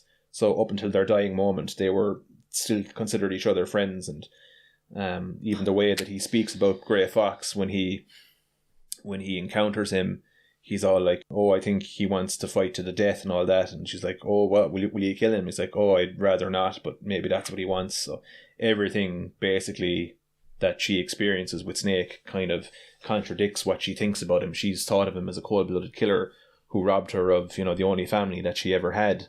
Even at the end, when Grey Fox reveals to Snake that he was the one that killed Naomi's parents, he asks Snake to tell Naomi the truth. But Snake decides on his own back to spare her that truth and to keep thinking of Grey Fox, Frank Yeager, as her brother and her family. Oh, Frank. You know, he doesn't follow through on that promise, but he doesn't want to. He just basically doesn't see any good in basically destroying Naomi's memory of the only family that she ever knew. Like, what good could come of it as far as he was concerned? He spared her a hard truth, really, and it's debatable whether or not he did the right thing there, but that's what he did. Interpret it whatever way you will. Yeah, I like that. But yeah, anyway, so you've got all that shit during the backtracking sequence, and then you find out that, say... Master Miller? Yeah, Master Miller has been yanking your chain this whole time, and he's not Master Miller. He's fucking Liquid Snake. It was me the whole time, you dirty cunt. Liquid Snake! Did you like my sunglasses? You'd point a weapon at your own brother? Why did you disguise yourself as Master? So I could manipulate you more easily. And you performed quite well, I must say. Although the boys at the Pentagon are probably saying the same thing. What the hell are you talking about? Following orders blindly with no questions asked, you've lost your warrior's pride and become nothing more than a pawn, Snake. What? Stopping the nuclear launch, rescuing the hostages, it was all just a diversion. A diversion? The Pentagon only needed for you to come into contact with us. That's what killed the Arms Tech president and decoy Octopus. You don't mean... That's right. You were sent here to kill us so they could retrieve Metal Gear undamaged, along with the bodies of the Genome soldiers. From the beginning, the Pentagon was just using you as a vector to spread FoxDie. That's it. So basically, like, all the fuckery, all the twists and turns that this plot has, a guy who you've been talking to on the codec as one of your support characters throughout the entire fucking game. And, like, if you go back and say, if you try and call Master Miller during, say, the helicopter fight where Liquid Snake is piloting the helicopter, you'll get no response from Master Miller. And it's because, well, he can't answer the phone because he's flying a fucking helicopter and trying to kill you in it. You know, you have attention to detail, and... That's one of the best points of the entire series, really, is just the details. Yeah. Love all that shit, like.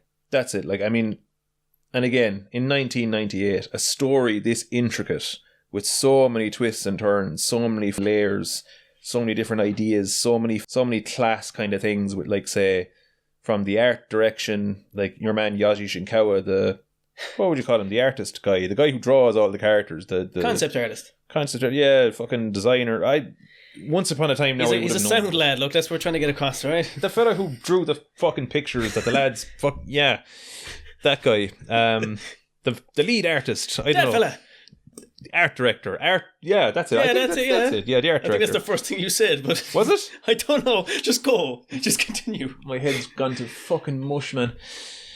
But Yeah, I'll be lashing up a few of his bits of artwork throughout this as well. So anyone who happens to be watching it can have a sconce if you're not already familiar with his work, but he is fucking class.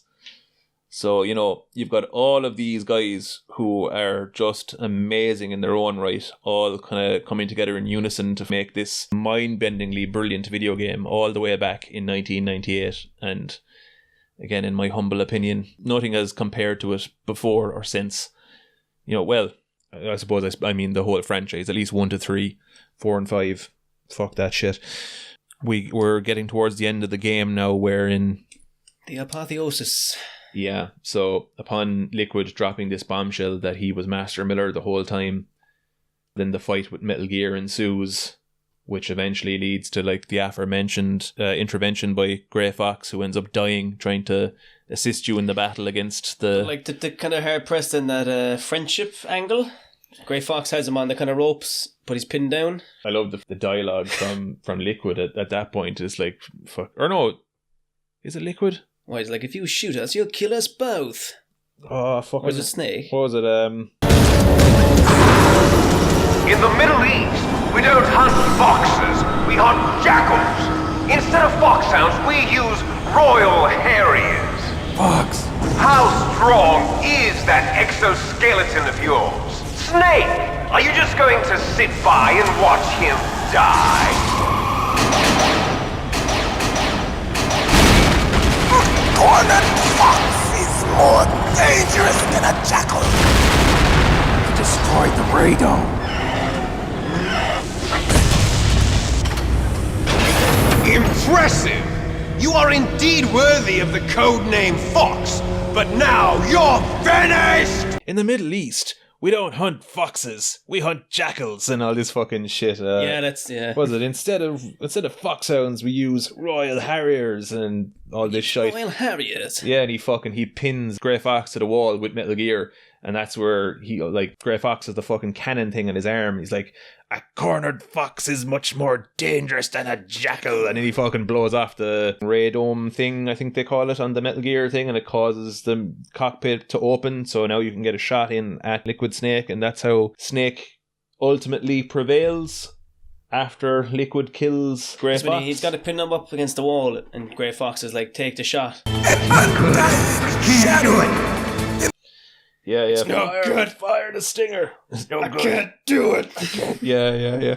There's a guy, I told you the story before, but there was a guy I was in school with. We were in secondary school at this stage, and he had never played Metal Gear, and of course I badgered him into playing it. And then upon playing it, one quote that like I used to pass him in the corridor sometimes, and we'd just be walking past each other, and all I'd get from him is it's no good. I can't do it. And that continued until we were young men and we were out in the pub, and you know, from nowhere I'd be out in the smoking area having a pint and a fag, and next thing from behind me I'd hear fucking just someone approach going, it's no good, I can't do it, and I know straight away it was him. So we had a nice little bonding thing over Metal Gear. But I bonded with many a person over Metal Gear because I was for the most part the guy badgering them to play it if they hadn't. So as you mentioned to me loads of times, I was like, yeah. And then I think you've actually figured out I didn't play it. And then fucking had me on the ropes for it. I was like, alright, look, I get around to it now. Yeah, I will not let that stand. No, that will not stand. Yeah, no man that I call a friend will not play Metal Gear. How can you sit there and call yourself my friend? You've not played Metal Gear. Yeah. You bastard. Exactly. But I'm pretty sure that fucking fight gave me a bit of trouble, but I don't know if it was the emulator or if the controller, but there was a slight delay. We got through it eventually, but what happened? I fired the rocket and he killed me at the same time I killed him, and the screen went white. Do you remember that? Oh, it's shit. It's the first time you ever saw that. Because it's a 2-phase battle. Yeah, it's a 2-phase battle. You have to fight him once, then Grey Fox shows up, you've got that cutscene, you've got the death of Grey Fox, and then you fight him a second time. So yeah, I think he killed you right as you hit him with the rocket. The whole screen just went blank white, and I leaned forward in the chair. I was like, did I win? And he just goes, I was like, you fucking dick. Yeah, God damn it. That's another iconic thing that the Metal Gear games are known for, is the game over screen. And the Snake. Yeah, so literally everything that they do. Like when the enemy soldiers spot you and they get the exclamation mark over the head and you go, "Whew!" Coming from the layman's perspective, looking into the series, having not played it, all that transcended. Well, not transcended. Like it transferred over to me. The music, the name of the character, that exclamation point going off. Like I knew all of that before I played the game. That's how kind of iconic it is. But actually, then playing it and witnessing it in gameplay wise, it was so much fun. Like yeah. But like if like going back to detail wise, the very beginning of the game, the second you take control of Snake, you walking through the snow, they can see your footprints. Like something so minute like that is brilliant. Yeah, and the whole kind of thing of like using a box to hide in, like that's something that is kind of synonymous with the Metal Gear series as well, of just being inside this fucking cardboard box. Who doesn't like a bit of box? Yeah, Snake, he's around a bit of box again. He's fond of a bit of box. Snake, that's what? My niece. Only a man, Campbell. Here, Colonel, you know yourself. You send her out here with that ass, what do you expect is going to happen? It's cold out here, Campbell. Keep warm somehow.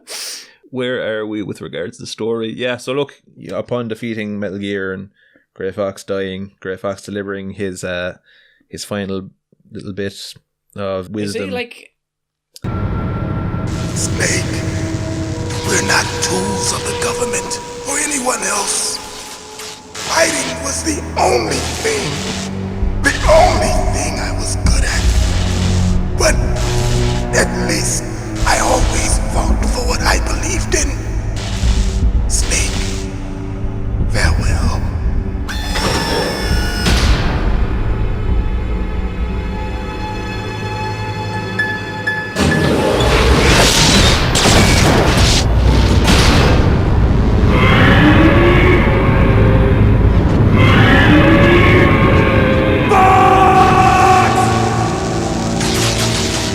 Foolish man!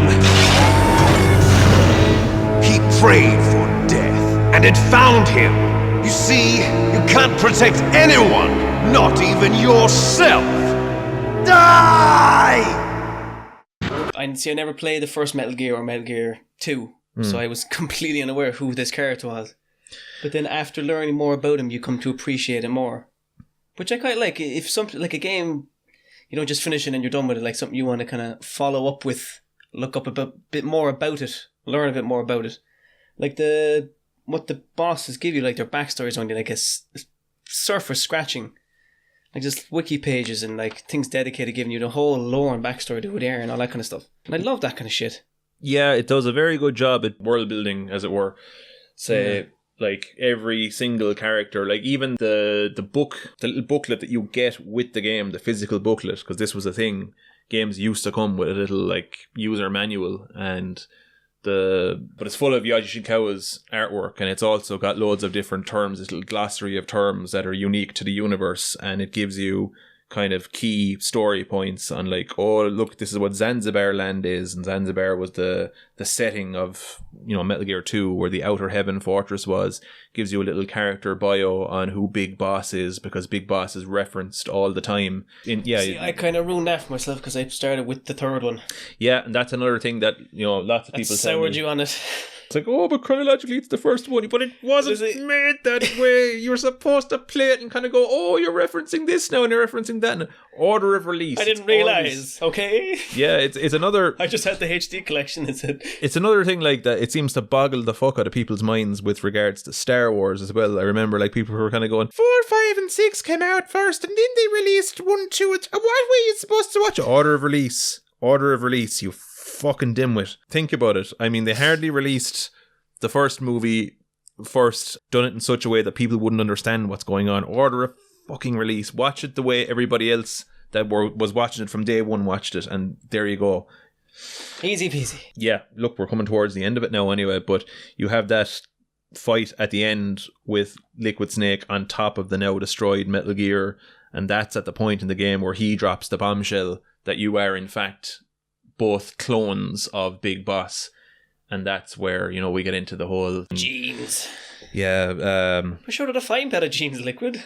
Dunstow's finest. Good pair of Wrangler jeans there. You can wear them to mass on Sunday. Slim fits. But boot cut. You must remember this was the 90s. So you've got that fight. Liquid Snake is basically like drops that bombshell, and Snake is taken aback by all this because up until that point he's believed that he was just a man like anybody else. But it's like no, there's a reason that you're so class at killing people. And the reason is you were cloned from the greatest soldier ever, and so was I. And that's when he's basically like, but you were the one who was created to have all of the good stuff. Yeah, all of the dominant genes, and I got all the recessive genes, so you're the better of the two clones. I hate you for it.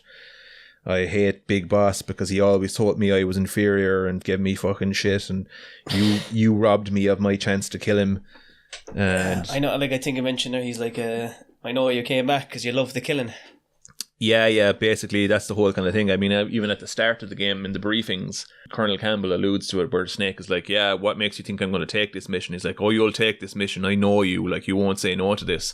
I'm giving you back your purpose in life. He basically alludes to the fact, Snake, I know that you fucking love all of that shit. You can make out like you don't, but it's in your nature. You're a killing machine. Campbell isn't aware that he's a clone of Big Boss. He just knows him on a personal level. He knows, like, look, I know that you love to kill. I was your commanding officer. I've seen you in action. I've commanded you on missions before. Man. Yeah. Do it again. You're unreal at slaughter, man. And don't put a gun in your hand. You're like Michelangelo, man. That's it. Blasting you on the battlefield. Yeah. Snake is in denial about this whole thing, and then I see, like, going on, and I was saying, like, I know what you are. You're a killer. Like, it's revealed then they were octuplets, and then like Liquid kind of goes on about how like we were murderers before we even left the womb. Oh yeah, like whatever way that they were, like there was originally there was 8 embryos, but they sacrificed 6 of them so that 2 of them would have a better chance of survival or something, some such thing. Yeah, we were accomplices in murders and before we were even born. The whole kind of thing is we were just created because of our proficiency for killing. Genetically, that is who and what we are, and we'll never escape it. Snake is he's very opposed to this, but he can't argue with what Liquid's saying to him. So why are you here then? Why do you continue to follow your orders while your superiors betray you? Why did you come here? Well, I'll tell you then. You enjoy all the killing. That's why. What? Are you denying it? Haven't you already killed most of my comrades? That was... I watched your face when you did it. It was filled with the joy of battle. You're wrong. There's a killer inside you. You don't have to deny it. We were created to be that way. Created? It's like, fucking... he has any semblance of conviction or principle undermined very easily. He's basically saying, like, all of your superiors have been lying to you from the start, but here you are carrying on with this mission. And it's like, why is it you're doing it? And Snake is like, and Liquid's all see like, that redhead over there? Yeah. I'll tell you then, you enjoy all the killing. That's why. Yeah, you're faced with that kind of a dilemma of nature versus nurture, where Snake has it in his head. I shouldn't kill people because killing people is wrong, but I'm a born killer. I've been made to kill, and I can't pretend that I don't enjoy it because I do. And where Liquid kind of embraces that aspect of himself. He's like, nah, my genes compel me to act as I am, and I'm going to act out that. I'm not going to be ashamed of what I am. I was made to be what I am, and I am that way. Whereas Snake has got the moral quandary of, no, that's... in spite of that, I know it's wrong, so I shouldn't do it. I think somebody made a point before as well about Psycho Mantis saying he's worse than Liquid. It's because of that. He tries to hold some false notion of having some sort of morality about it. Yeah. And then you kind of get into the whole question of like nature versus nurture and kind of free will. It's like, yeah, okay, look, you might yammer on like you've got morals and you hold yourself to a higher moral standard, but at the end of the day, you still are what you were. It's like the scorpion and the frog, that whole parable where it's like, why? Yeah, why did you do that? We will both surely drown. Yeah. Well, I did it because it's in my nature. It's in my nature to do so. I'm a scorpion. I sting things. Do you see this yoke attached to my tail? What else am I going to do with it? Yep. Whack. Anyway, there's a boss fight there. You defeat Liquid. Liquid falls to his death seemingly. And it's at this point then that, depending on whether or not you gave in to the torture sequence earlier on, you'll get one of two outcomes. Meryl dies, which is the very dramatic, heart-wrenching... I think it fits more thematically anyway. Yeah, it plays out better, sure, but if you want to go with what the later games in the franchise prescribe as canon... No, we don't. Well, if you're going down that road, the canon ending is Meryl lives and you save Meryl, and yourself and Meryl get away in a jeep as, like, you basically get a call from the Secretary of Defense, who has now taken over control of the mission, has had Campbell arrested, and says, okay, all of this mission is a giant fuck up, and now we're going to send 2 bombers there to nuke the entire archipelago and wipe out any trace of any of this shit ever happening. The project that the clones of Big Boss came from was called Les Enfants Terribles, the Terrible Children. That's what the project was called. It started in the 1970s. Their plan was to artificially create the most powerful soldier possible. The person that they chose as the model was the man known then as the greatest living soldier in the world. Big Boss. The Les Enfants Terribles project. Les Enfants Terribles. Yeah. The Terrible Children. The Terrible Children. And, you know, this guy, the Jim Houseman, the Secretary of Defense, he's like, oh, you were just our dirty little mistake from the 70s, and it's about time we've covered up your existence too. So he wants to destroy any evidence of Metal Gear, the whole Metal Gear project, the stealth nuclear missile that's launched by Metal Gear, because it's the whole thing. Metal Gear fires a stealth missile that doesn't use a conventional propulsion system that's invisible to radar, making it extra dangerous. So they want to make a huge cover-up of all of that shit. So they just said, you know, we're going to nuke the entire island. That's going to be the ND. So you get into a jeep and you try and make a break for it before the bombs hit, only to be confronted one final time by Liquid. So on the way out, he's pursuing you in a jeep. Not yet, Snake! It's not over yet! Liquid! He's got a fucking machine gun and he's fucking shooting at you. Meryl is driving the jeep you're in and you're on the mounted gun on the back. And you have one last kind of a face down with him that way. Until at the very end, you both crash. Yourself and Meryl are trapped under the car that you were in. Uh-oh. Snake!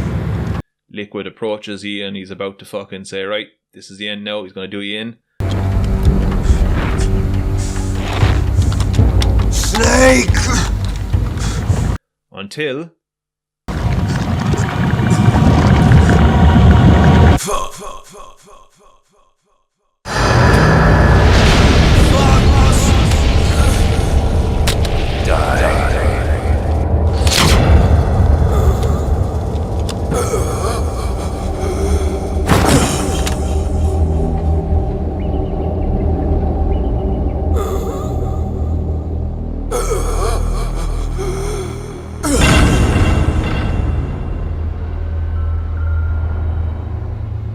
fucking FoxDie kicks in and the virus kills Liquid Snake. As soon as Liquid Snake dies, oh shit, he's dead. Therefore, I'm fucked. I couldn't have long left. If he's gone, you have a codec call then, like say, Campbell and Naomi are back. They kind of say, okay, look, Jim Houseman, the Secretary of Defense, has been arrested. The bombers have been called off. All of the crisis has been averted, basically. All is good in the hood. That's when Snake has a conversation with Naomi and he's like, okay, well, look, Liquid's dead. Am I going to die? And she gives you a very vague, ambiguous answer. And she's like, oh, look, Snake, everyone dies when their time is up. Yeah, but... that doesn't answer the question. Yeah, you're not... Is the virus that you injected me with going to kill me or what? Like, because it's killed him. But seemingly no. Like, she doesn't tell you outright no, but Snake gets to walk away into the sunset with either Meryl or Otacon, depending on what ending you get. That essentially wraps up the game, and, you know, the whole question of, you know, genes and all that kind of thing. You know, is our destiny dictated by our genes, or have we got some kind of agency in all this kind of jazz, and the fact that Liquid Snake, who is also a clone of Big Boss, died as a result of the FoxDie virus and you didn't. What does that say? Does that tie into the whole kind of thing? Is there some reason that you're not dying as a result of it, or is it just because whatever genes were expressed in Liquid that weren't expressed in Solid? Because remember, one was given the dominant genes, one was given the recessive genes. Does that have something to do with it? Like, obviously it does, but just kind of throws it up in the air at the end. We leave it to you, dear player, to decide for yourself. Make up your own fucking mind. Can we get something inclusive? No! Fuck off! No. But that about wraps up the first Metal Gear game. So I think we've we've covered most of everything anyway. Again, if we wanted to go into fine detail about everything, we absolutely could. And like I said, this will have I think we did pretty well. Yeah, this will have video elements to it as well. If anyone managed to get through this, like I'm looking at the time now, this is an hour and 3/4. Good God. After the first fucking hour and a half. If you've made it this far, dear listener, you're class. We appreciate your patronage. If you've made it this far, there's probably something wrong with you. You're probably a very lonely person. Don't shoot down your listener. Sure, look. Listen here, you dirty... Anyway, look, that was about as much that we can reasonably do on the first Metal Gear. I like to think the first part anyway is a little kind of love thyroid from yourself. Yeah. Because it's definitely like this is your game. Yeah, this is your baby. This one was what started it all. The first one was spoken from the heart. This one was a bit more noteworthy. Yeah, whatever it all is remains to be seen. The sequence of fuckery that has been my existence 3 decades on this planet. 3.5 decades. You're looking good, boy. You're looking good. I'm not feeling good. Well, you just came out of a gym session. I hope you fucking feel good. Well, yeah, look, relatively speaking, I fucking feel I feel grand now, but it's no cure, but it's certainly what would you say, helps you get through the day anyway. Takes the edge off. Hey. But yeah, look, that has been our little rant on, well, primarily my little rant. Poor old Ben has been enduring. No. I've been talking at him, basically. Yeah. But I said my piece in a good few parts in it, so I'm happy out. Cool. So look, the next one will be Metal Gear Solid 2, although we might get a few comments going, nah, shut up, you've already fucking yammered too much about nothing. But if anyone likes this carry on, be sure to let us know, because I don't know, this is rambling, and I would be lying if I said I've got a fucking clue what I'm doing. Who does, boy? And this is it. Tell me who does. We're just throwing shit at the wall and seeing what sticks here. That ducky Carter, you think he knows anything? Yeah, well, in spite of him not having a fucking clue, he's made a career out of the whole thing. So, you know. I had nothing to do with that. I said nothing. I still like you, Ducky. Well, I fucking say it to him all the fucking time. Like, you know, in spite of being a talentless arsehole, he seems to have a fucking... he seems to have a fucking fierce following. Spoken as one talentless arsehole about another, like, you know, but you know, he's made a living out of his lack of talent, where I'm just pissing in the wind.